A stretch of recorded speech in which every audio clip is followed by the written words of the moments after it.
Hi, good evening everybody, and welcome to the daily Rambam Shiur, 3 chapters per day, lesson 112 and 113. We'll be covering Hilchos Nedarim from chapter 10 until 13, and Hilchos Nezirut from chapter 1 and 2. Yesterday we read in the Torah at the end of the Parsha all the holidays. And it was very appropriate because when the winds of Elul are blowing in the background, the smell of Rosh Hashanah, Yom Kippur, and the final is Sukkot. At the same time, last week we marked an important yahrzeit of Rabbi Dovid Bisk, the father of the Rebbe.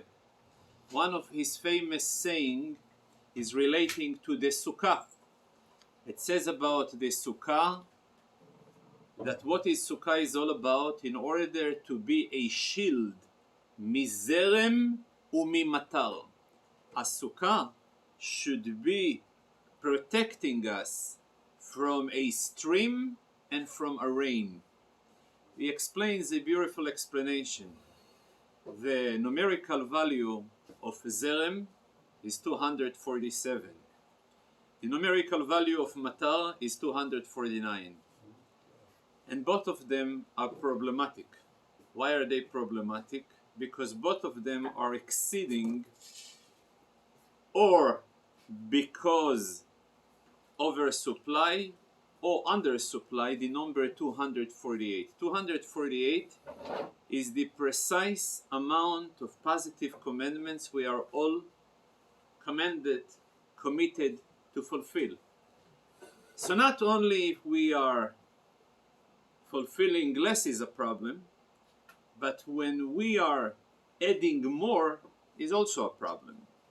I'm talking adding more is not the rabbinical introduction that came to protect the biblical commandments. I'm talking over here when a person declares a certain mitzvah being biblical over the original amount that the Torah says. Because we have learned many times that same way is less is a problem, because it is less. More is not any lesser a problem than less.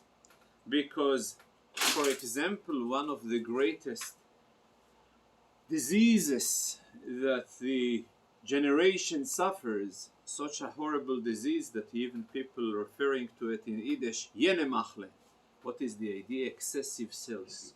Way more generation of unnecessary, excessive cells, which eventually destroying the person from within.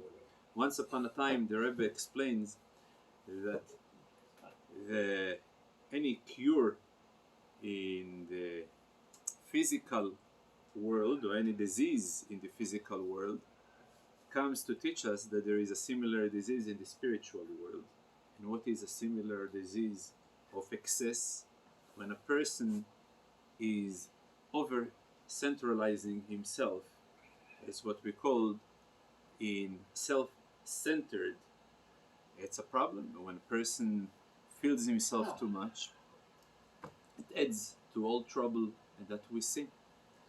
So it is interesting that even in today, the first halakha, the first section of the first chapter, dealing with the element of Nedarim, vows, and type of the expression a person is taking it upon himself a certain vow. So certain vows, they have a period of a time unit that this vow and the prohibition are applicable. Time unit can be a time unit of a day, of a week, and of a month. And based upon the wording a person expressed by taking upon himself the vow will be a big difference for how long he will have to keep his vow. Illustration. If a person tells that this week I will be forbidden to eat meat, so even though he is already on Thursday, and only thing till the end of the week left is only 2.5 days, he doesn't need to fast, he doesn't need to abstain from it after the Motzai Shabbat, because the week is ending Motzai Shabbat, because it says this week ends at Shabbos. And if he said it on Friday afternoon, or even if he said it a few minutes before the end of Shabbat, he was not violating his vow, because this week will end in a few minutes. However, if he says a week, so then he is committed to restrict himself from it for a full period of 24 hours multiplied by 7. Otherwise, he is not fulfilling his vow. So we see over here a very interesting reflection of the idea that we said. If he says this week, which is more word than a week, he is fasting less. If he says a week, which is less word, happens to be fasting way more, sometimes even 7 or even way more amount of time. Now, what happened if he says just week? So it's not clearly whether he means a week or if he said this week. And same idea appears when it comes to a day or to a month, the same concept. So when there is a doubt, he should take upon himself the more stringent approach. However, anything that exceeds the lightest approach, he is not going to expose himself to a consequence of punishment of lashes, as is in general a type of a violation of a vow.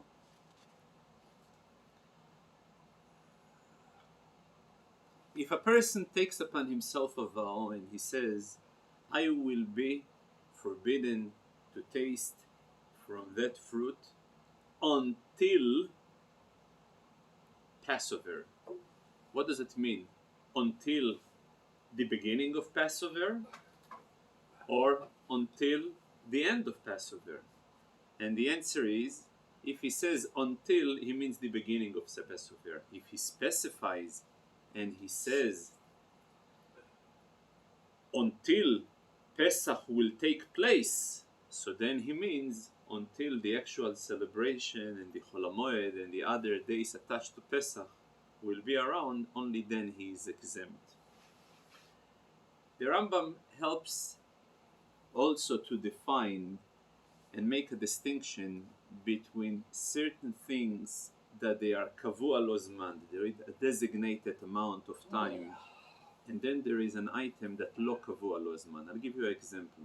Passover is kavua lo zman. Shavuot, any holiday, there is a designated specific time. But let's say if a person would say winter. Winter is a very tricky thing. Sometimes the winter is stubborn and will appear right away in end of October. And sometimes it takes its time, and until January we don't see any real significant signs of winter. So this a typical phenomena where there is no designated time. So anything that is so-called not predictable time period when it will take place, and a person says until winter, so obviously it always will mean until the beginning of winter. Even if he specifies until winter will be, he still means until the beginning of winter.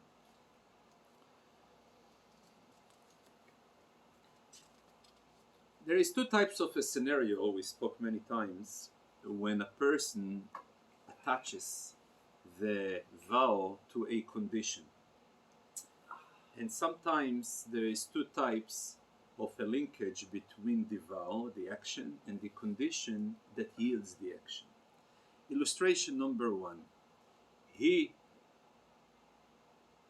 forbids his wife to benefit from him if she will go to her father. I will use dates. He is standing, let's say, in January, and he tells to his wife that she will be forbidden until May if he will go to father till December. In other words, if she will go, correct, if she will go to her father's house until December. So the condition period exceeds the actual period of the restriction.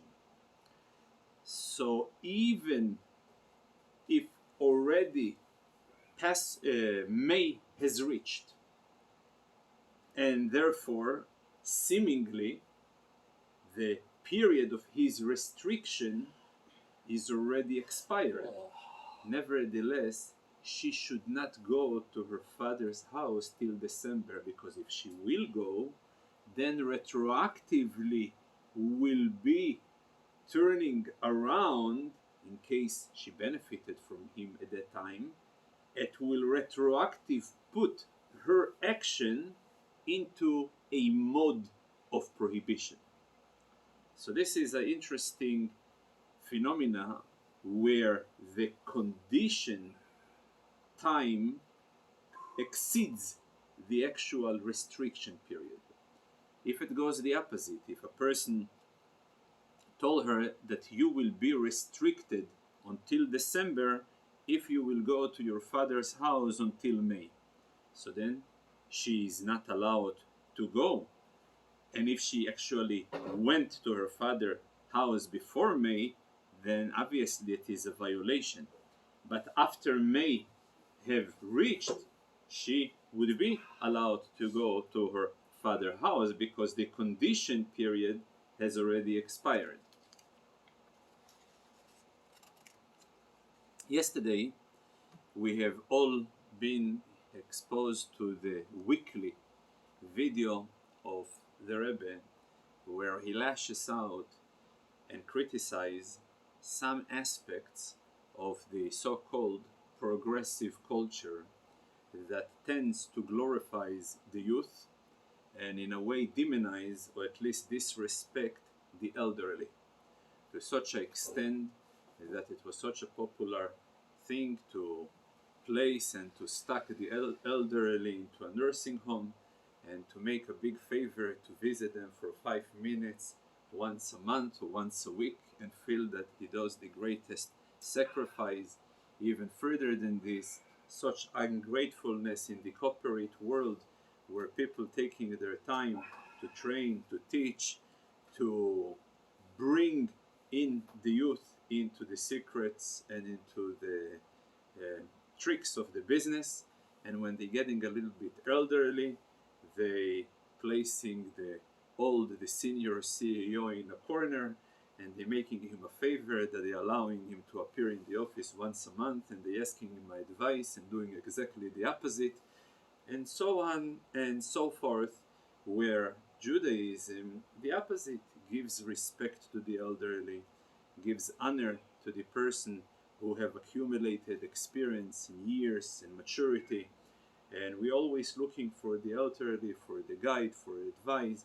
And in that context, they established one of the greatest, the most beautiful institutions known as the Feres Kenim Levi Yitzchok. It's a kollel where seniors can come throughout the entire world. They have branches.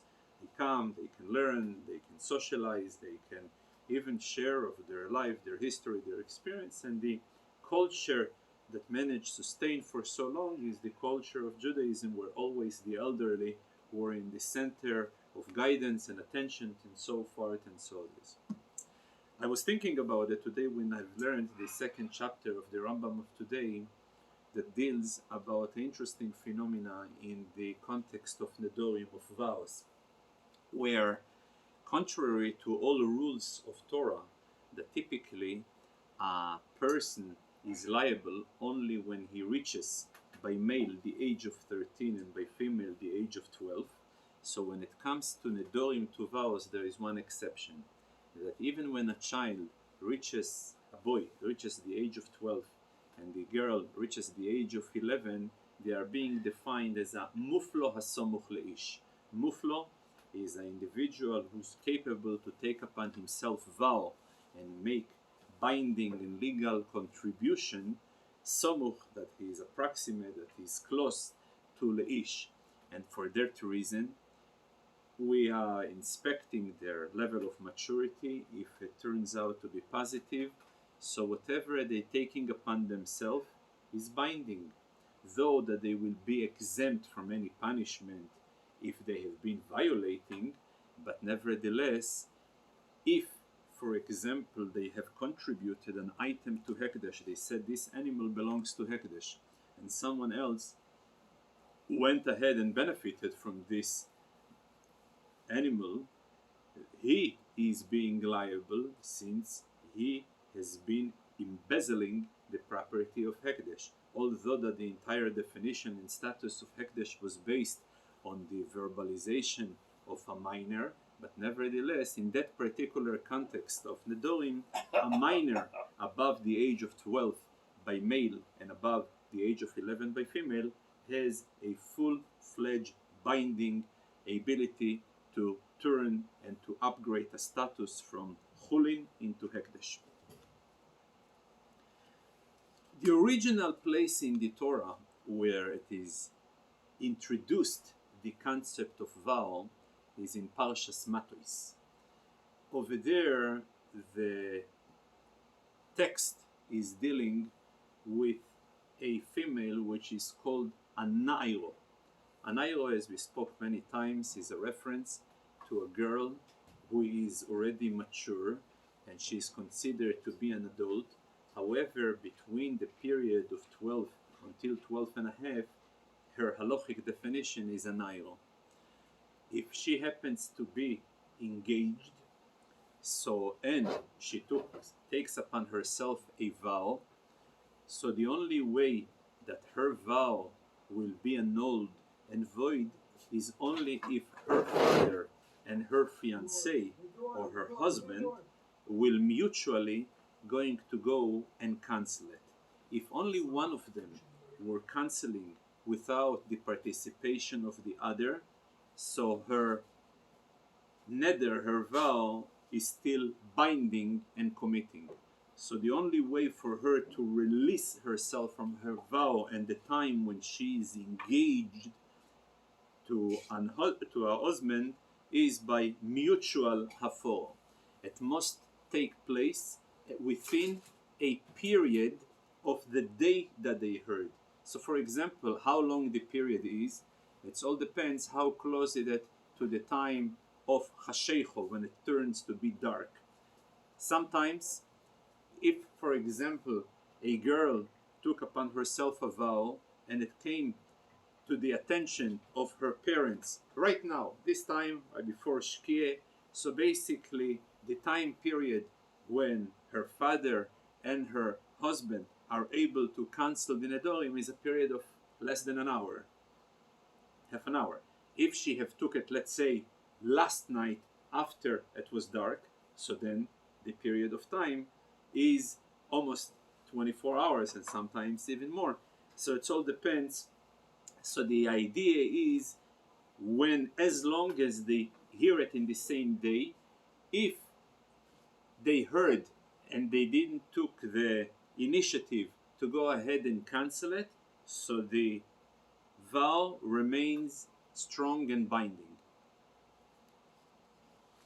After she already went through the chuppah, which is called full-fledged marriage, so then the only one who is able to cancel her nedarim is her husband. However, the only type of vows he is able to cancel, only those type of vows that took place after she is already a married lady. Those vows that took place before she was a married lady, he has no ability to go and cancel them. What type of nedorim he is able to cancel? He's not able to cancel all type of vows, only two specific types of vows. One type of vows that they called nedorim sheyesh bahem inui nefesh, those types of vows that they are associated with self-torture. For example, if she is taking it upon herself not to benefit, not to eat any type of food, so obviously it's associated with torture. If she took upon herself any there is a second definition that he is also capable to cancel. Nedarim shebeino lebeino, items that they are affecting the relation between her and him. For example, if she took upon herself that she would not have makeup or any type of perfume or anything that will. Oh, and there is also another type. She took upon herself a vow that she won't benefit from a product that comes from a certain country. So, though it is seemingly, I would think, logically, that it will belong to the first type of a neder, given the fact that as a result of her restricting herself from a certain country, it puts an extra burden upon her husband to go and find alternative products from a different country, which in turn will deteriorate, will damage the relationship between her and her. So it's interesting, yeah. So it's from a different direction. So but the point is that there is two types of basis where the husband can cancel her vows. Again, items that are associated with inui nefesh, and items that are associated beinoi lebeino, between him and her. The difference is those vows that he cancelled because they are under the category of inui nefesh, torturing items. When he cancels it for him and for all the entire world. In other words, it's a full cancellation. When he cancels those items that they are under the category of things that they are deteriorating the relation between him and her, so it is a partial cancellation. All he cancels as long as it affects him. What is the consequence? Let's say tomorrow she gets divorced from him. So at that point, since she took upon herself a vow, and the vow was cancelled only partially, and the partially means only as long it is affecting him. So therefore, she would still be restricted to benefit from the rest of the world, because the excess of the vow regarding the rest of the world is still in full effect. So for that reason, it is important to take note of the difference between his ability to cancel.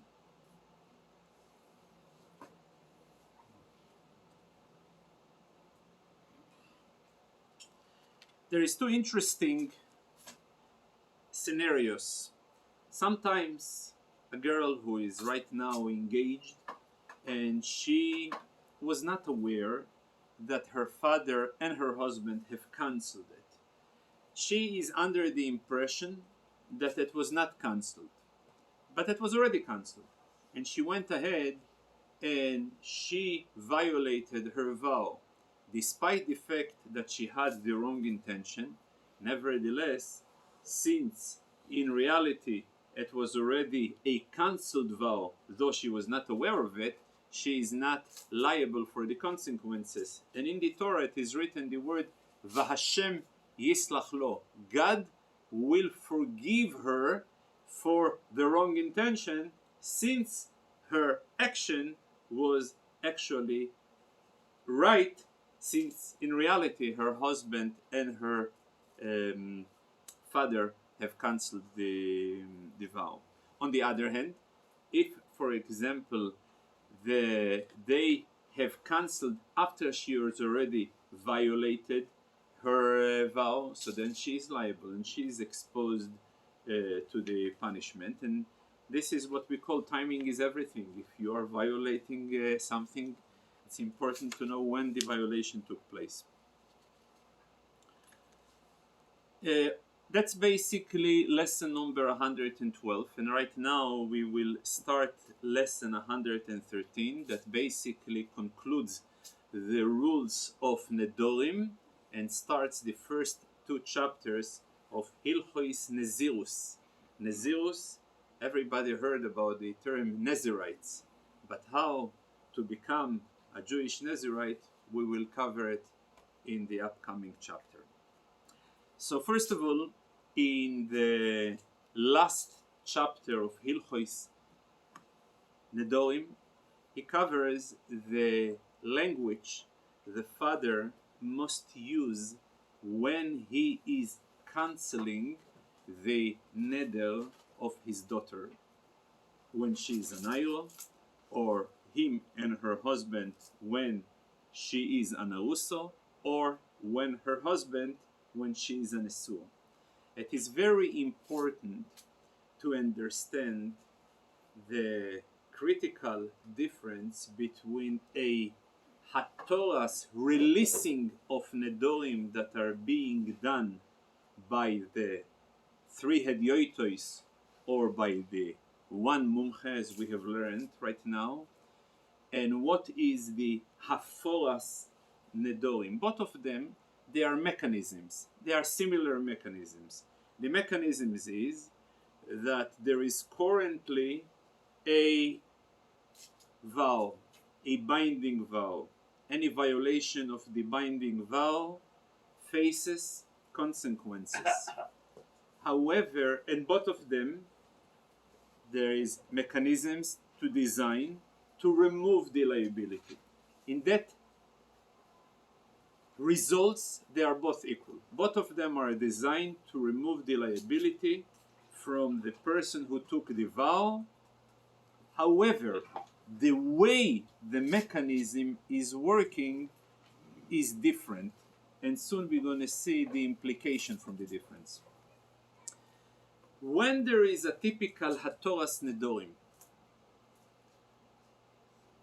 we're going next stage over what we spoke last week, but we will use the similar logic.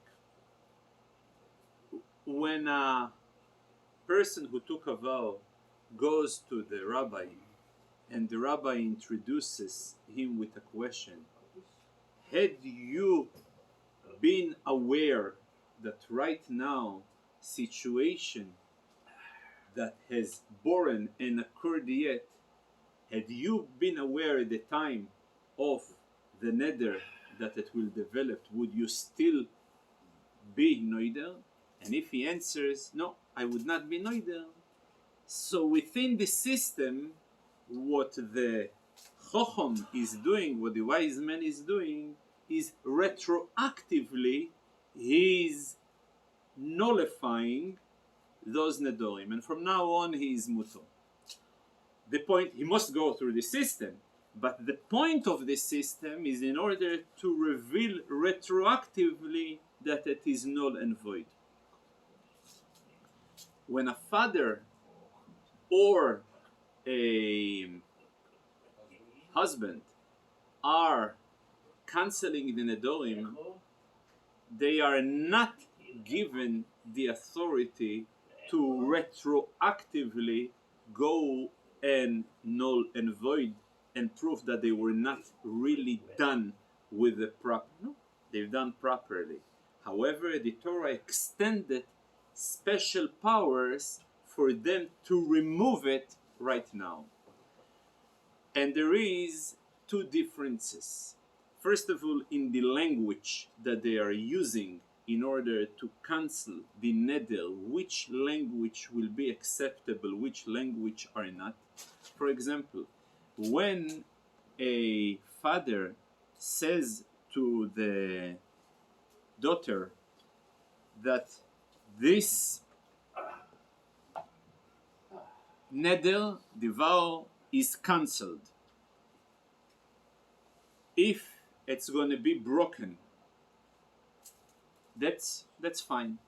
However, if he would say, well, it is not a vow, or it is a null and void to begin with, it's not an acceptable way of cancellation, because a father and a husband must to acknowledge the neder as a neder, but nevertheless they have been right now given a power to break the neder. You cannot break something that doesn't exist.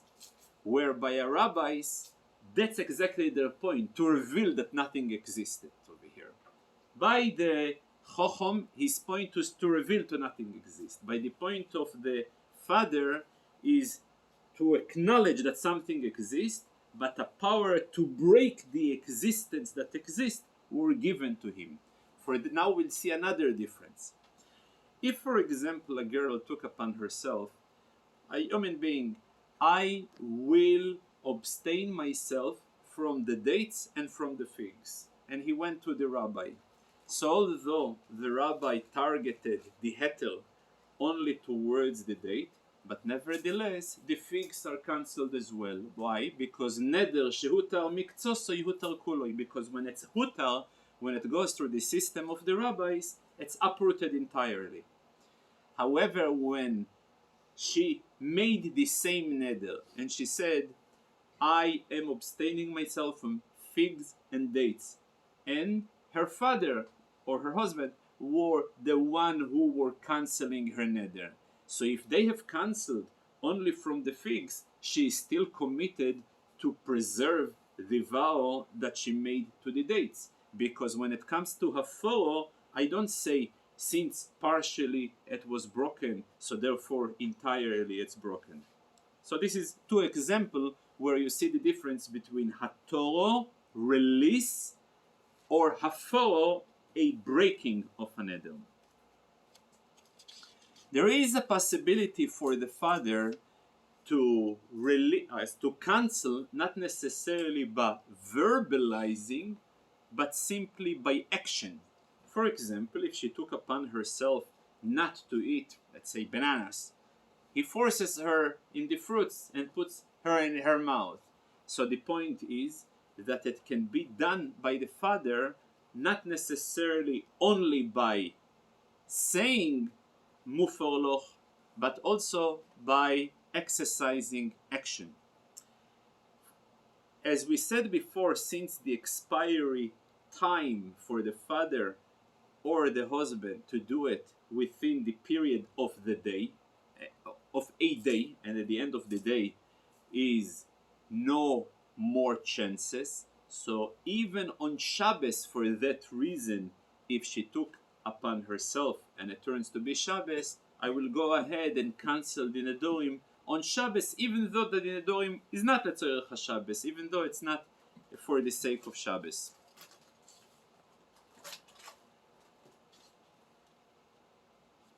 There is something we mentioned before about hatposo, attachment.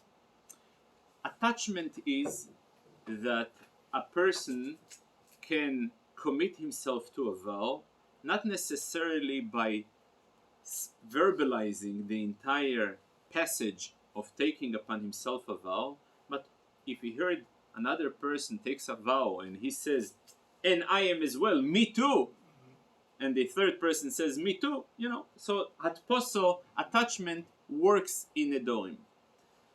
So now let's see if a girl took upon herself a vow and the father says, me too, he lost the chance to break her neder, to cancel her neder. Why? Because at the moment he says, me too, by saying the two, he acknowledges, he certifies her vow. Now, on the other hand, if he took a vow and she said, me too, he is able to cancel her vow, but his vow will remain. So it all depends who was first. Towards the end of the Rambam of today, he gives the following closing remarks, that typically to take upon a person's a vow is not really recommended, and in fact a person who is taking a vow is being compared to someone who is a boine bomo. Bomo is I would say a pirate type of altar, not because the altar ideally should be only in the real temple. A private altar in your own backyard is a restricted phenomena which were allowed to Jews only in the period between one temple or another. But after the temple was already established in Jerusalem, no more bomos allowed. But the term bomo is also in Hebrew is a stage, which is a very arrogant type of a expression of a person. There is a famous story of one of the greatest tzaddikim that once upon a time he woke up in the middle of the night and he felt very thirsty. And he said to himself, if I'm gonna go and drink the water, so I'm so weak that I'm, following my desire, my physical desire, just to have a little drink. I can live without the drink. On the other hand, if I will stay awake, and not go to the water, so it may be a problem because maybe I'm lazy. So maybe the solution will be to go to the faucet to make a point that I'm not lazy, but not to drink, to make a point that I'm not falling for my own desire. But then he was thinking about himself, if I will right now keep not drinking, so then I'm not only a person who is right now just made a point, I'm right now pumping myself with arrogance, that here I can flex muscles about my spiritual achievement. So the point is, he decided that he will drink of the water, but a sufficient amount that it's not going to make him satisfied. So then he's gaining all the 3 points, and it goes back and forth. But the point is that when a person is making a vow and he feels that, wow, I fulfilled the vow, and he boosts his ego, for that reason it's called like a boine bomo. He builds himself a stage. So again, although the original term of bomo comes in a context of a private and illegal type of altar, but it means as well the idea of self-boosting of the ego and the arrogant. However, says the Rambam, many times it is recommended. Why is it recommended? Because if a person feels that he is addicted to something, he has a weakness in something, and he feels that he's always falling into the same habit, in the same trap, and he cannot really control himself, such a person is recommended for him to take a vow as the mean to take himself out from the mess that he's trapped in. On the other hand, there is one case where the Rambam recommends for a person to take vows. When it comes to donations to Hekdesh, to the temple, Nedoai Lashem Ashalemo, King David in the book of Psalms, he says, my vows, when it comes to contribution, I will pay, which reminds me a story that once upon a time a great Gevil that came to the Rebbe, and he says, I have a problem. I love... A Gevir is a philanthropist. A philanthropist, he came to the Rebbe and he complained that he loves to give tzedakah, to sponsor, to subsidize many holy institutions, but he feels every time he gives, his ego is being boosted. Should he stop to give? And the Rebbe answered him that when it comes to the mitzvah of charity, the poor man, the receiver, doesn't make for him a difference whether the amount that he received and revived him was boosted your ego or not boosted your ego.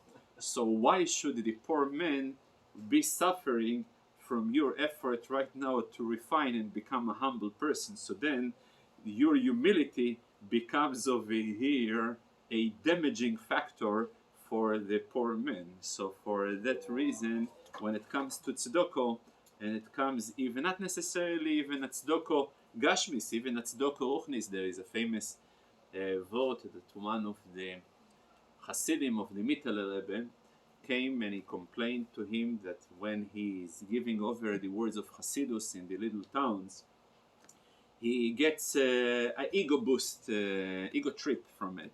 And what should he do? And he answered him, at level von dir werden aber Chassidus sollst du chazer. And he says you should turn to be to an onion, but Chassidus you should share with the crowd. And what is the idea? Typically, onion is not something that you're capable to eat on its own because it's so bitter. You know, it's a very, it's not a type of food that can add with small little dosages some taste to the food. But when you're taking onion in itself, it's not an edible item. So the point is, even though you feel you become an onion, a very type of arrogant, nevertheless, the receiver should not be suffering from it. So in the upcoming 2 chapters, we are being introduced to the rules of Nezirut. A Nazir is a Nezirite. In the Jewish Chumash, in the Parshas Nosoi, Chumash Bamidbar, the idea of being a Nezirite being introduced right next to the Parsha of Sota. And Chazal are teaching us that when a person sees a Soito Bekilkulo, a lady who turns to be a Soito due to a lax type of environment, we generally associated with wine and with drinking, with parties and excessive happiness, but in the wrong dosages and the wrong context, Yazdir Atzmei Min Hayayin, he should abstain himself from wine. In that context, the idea of Nezirites came about, and there is 3 items that they are forbidden for a Nazir. First of all, to take a haircut. Second, to have any access to grape products and wine. Anything associated with grape and wine are forbidden, and any contact, direct or even indirect, with a dead body. Any type of a violation of one of those 3 things will expose the Nazir to 2 punishments. One punishment for the specific violation of the Nazir obligation, and a general punishment of lo yachil dvor, he should not desecrate his words, and by him violating, whether drinking water or touching dead body or whatever it is, it's a double violation. Does seeing make him tameh? Seeing a corpse? As long as he is not with him in the same oihel, with the same tent, with the same apartment, so that's okay. We're going to see further there is more lighter approach as far as the tum'os shehanozir megaleach alehem, but generally speaking, the idea is direct contact and being with him in the same oil. It is interesting, I read a story the other week that once upon a time used to be a Magid, is lecturer who were always used to scare his people, audience, with fire and brimstone type of speeches, until someone came and rebuked this Magid who used to rebuke his community with those type of narrative. He says, even Moshe Rabbeinu took him 40 years, and only right before his death he remembered to rebuke the community, because only at the 40th year, a month before his death, when he started the Chumash Dvorim Teichecho, then, only then. But how come you are doing it every day, every week? He says that's exactly the point. Moshe Rabbeinu knew when he is about to die. I don't know when I'm about to die. As long as I'm alive, I'm going to keep rebuking. I reminded this story today when I've learned the halacha in Rambam, when a person says, I will be a Nazir before I die. he needs immediately to practice all the restriction of Nezirut, because nobody knows when his expiry date. So when it comes to Nezirut, not necessarily he needs to verbalize it, but even he will express certain motions or ideas that will resemble somewhat of a commitment to a Nazir, will also going to catch his Nezirus in. Example, he's using different expression, nozik, nozich. It's basically wrong verbalization of the word Nazir, or when a Nazir passes by him and he says, I will be like him, or I will be, even without even saying the word like him, it will catch on, because when it comes to kinuyei Nezirus, even so-called nicknames of Nezirus, it will be like Nezirus. As we have learned in many ways, Nezirus is like a neder, like a vow. And same way as we have learned in a vow, there is hatposo, there is attachment. In Nezirus as well, there is attachment. If one Nazir passed by, another person says, me too, a third, me too, and 100 people said, me too, all of them will be Nezirim, although they are being attached to an attachment, nevertheless. But interesting that contrary, there is one difference. Contrary to Sofek Nedarim, we have learned lehachmir. But when it comes to Nezirus, Sofek Nezirus is lehokil. For example, if a person sees two people, they see a person walking by, they have an argument who the person is. So one person says, if this is Reuven, I will be a Nazir. If this is Shimon, I will be a Nazir. The other person says. Now, turns out that this is Reuven. So only the one that who took upon himself that it will be Reuven, he is the only one who needs to be a Nazir. And the opposite, if it was Shimon, what happened if the person got closer to them and suddenly disappeared? Maybe it was Reuven, maybe it was Shimon. It remains a Sofek. None of them have to be a Nazir. Why? Sofek Nezirus lehokel. However, what is Sofek? There is a few ways how to define the unknown. Unknown can be purely unknown, or unknown when something can tolerate a few interpretations. When an item can tolerate a few interpretations, when it comes to Nezirus, all of them are valid. For example, if a person says that there is a type of animal that is called koi. Koi has element of an animal and has element of a beast.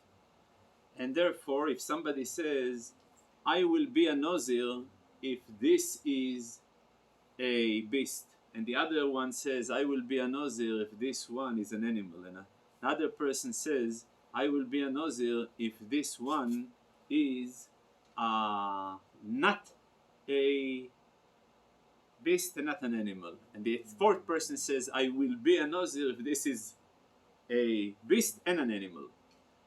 All four of them needs to be Nezirim, because Koi, by halachic definition, has halachic consequences of all three of them, of Chayo and Behemo, of a beast. A second example is androgynous. Androgynous is a person who has genitals of both, of a male and a female. So here is androgynous who happens to pass by them, and someone says, I will be a Nazir if this is a male. And the second one, he says, I will be a Nazir if this is a female. And the third one says, I will be a Nazir if this is neither of them. And the fourth one says, I will be a Nazir if this is both of them. So in case of androgynous, all of them needs to be Nazirim, because by definition, the halachic status of androgynous has all of them. I'm sorry. I found here a little bit of mixture of unknown and uncertain. Oh, so that's exactly, precisely. That's the very good. Unknown. So this is the pure definition of sofek in context of Nedarim. Unknown. So therefore, when it's really unknown, the conclusion will be towards lehokel. Lehokel is to take the light approach. But when it is uncertain, here is a perfect example when a certain item can tolerate 4 definitions. And that's why they're called uncertain. Androgynous can tolerate, has a certain aspect of male, has certain aspect of female, has certain aspect of both of them, has certain aspect of neither of them. So for that reason, that's precisely uncertain in a context of Nezirut. It's not unknown. That's exactly the point that the Rambam writes over here.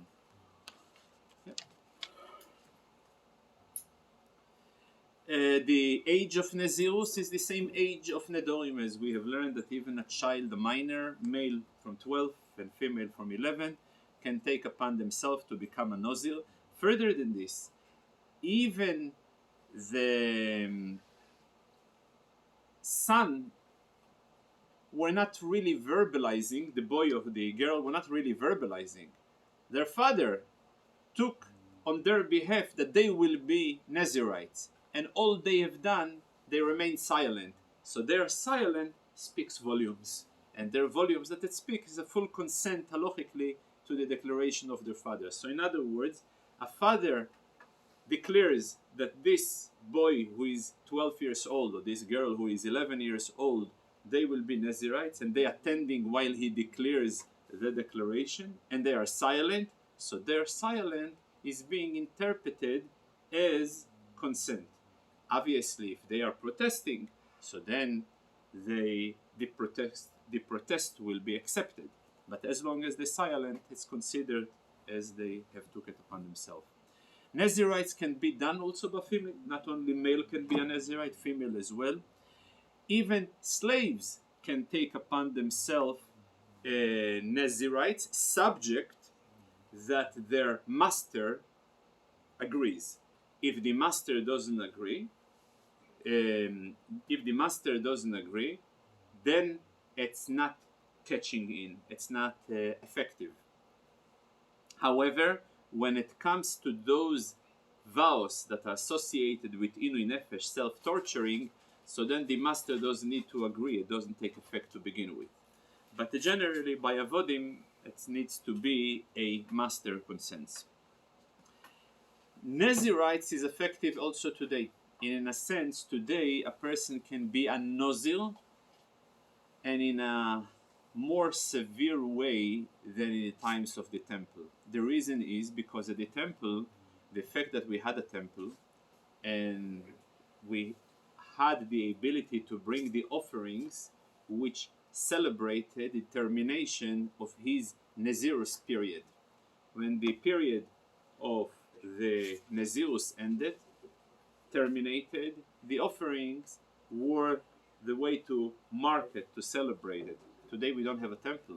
So if a person takes upon himself to become a Nozir when we don't have a temple, it will be basically a permanent Nezirus for life. There is one of the famous genius of all times who, Rabbi Chiel, you remember, he was davening with us, remembered and shared with us beautiful stories about him. And he remembered him, he never took a haircut in his life. And the story goes that when he was a child and his father took him to the Tzemach Tzedek, and the Tzemach Tzedek blessed him, he should be well versed in Maseches Nozir. So he took it, according to one version, as a go-ahead, as a okay on the Tzemach Tzedek for him to become a Nezirite. This is one explanation for him never cutting the hair. There is another explanation, since he was so much engrossed in Torah and he really utilized every extra second while he was traveling to Leningrad. On the way of the train, he was thinking in his mind half of the Talmud, and on the way back the other half. That's how genius he was. And Chila, I remember, he told us that in the city of Dwinsk, were two rabbis, the Reb Meir Simcha and the Ragachover. And Meir Simcha says the world have a big mistake. Everybody thinks that he has a good memory, the Ragachover. In fact, he has no memory at all. But the reason why he knows the entire Talmud, because just a minute ago he have learned it. He learned so fast, and he never stopped from learning, that always the Torah, every part of the Torah was on his mind. For that reason, he never found necessary to dedicate an extra minute to go to the barber and take a haircut. But then there is a third reason that we're given, that given the fact that his brain was so powerful and so amazingly sharp, so even the touching, I guess some excess of the brain energy was moving into the hairs, so even any attempt to cut the hair, it was causing so much pain to him that he didn't even bother. That way or the other way, he was never really took a haircut. You can see in the pictures that he has like long hair. That's the Olga Chova. Thank you so much. And Shana Tova. Yeah.